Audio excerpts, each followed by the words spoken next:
In this time of self-isolation, it's important to have a connection to the outside world and an outlet for the monotony of waking up every day and not being able to leave your house. That's why today we're going to take a look at a surprisingly powerful yet affordable 2-in-1.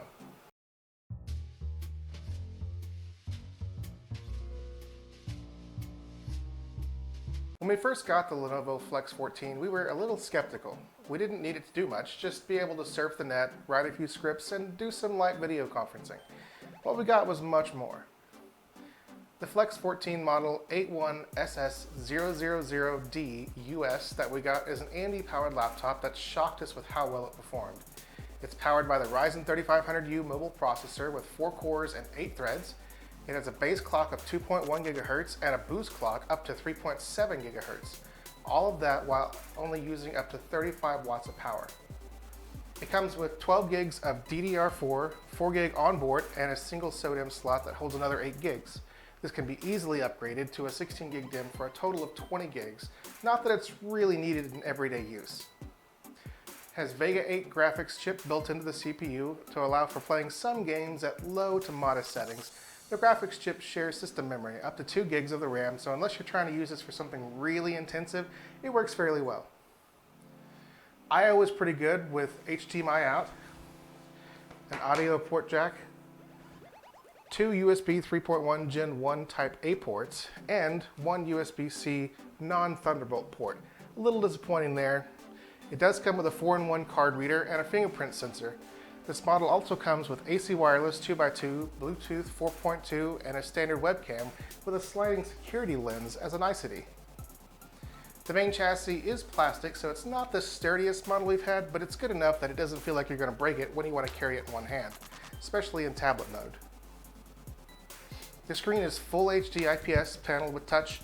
Peak brightness is of 250 nits. It's super responsive, and even when folded over, the backlit keyboard goes offline so you don't accidentally mash a key and lose any work. The AMD model has a pen included, and when it's in tablet mode, the pen is super responsive, worked flawlessly with surprisingly accurate pressure sensitivity. One strange thing, however, is the pen holder. It's included with this little piece of plastic that fits into one of the USB ports on the system. The pen slides in and it feels a little flimsy, and strangely when you plug it in, it's not the best design. The SSD is replaceable as well, so if you need more storage space, you can easily upgrade it. Rounding out the specs is the battery. It has a 45 watt-hour battery that Lenovo claims you can get 8 hours of life out of. From our testing, when doing light browsing and productivity work, we could get between 6 to 7 hours. But if we're gaming, then we really needed the 65 watt AC adapter plugged in. Lenovo has their own power tuning software that did a pretty good job adjusting the performance on the fly to match whatever demands we had. But under the load of a game, the 45 watt-hour battery just can't hold out as long as you'd want it to. However, it does support rapid charging, with the battery being charged up to 80% after just 1 hour. Speaking of gaming, we loaded Shadow of the Tomb Raider on it and tried playing it. The results were not that bad if your expectations are set correctly. We used the preset low 720p and ran the benchmark, and surprisingly it actually averaged 32 frames per second. Not great by any means, but I mean, come on, it's a mobile GPU. We fared better on older titles, things that aren't as graphically demanding, so if your gaming mainly is what you're looking for, then this is probably not your best choice. Overall impression time. The Lenovo Flex14 is an awesome 2-in-1 with a lot of performance where it's needed, and some extra niceties to boot. What really stands out the most, however, is the price. Retailing at just over $600 and often seen dropping to around $550, the cost to performance is outstanding. We would definitely recommend this product, especially when it goes on sale.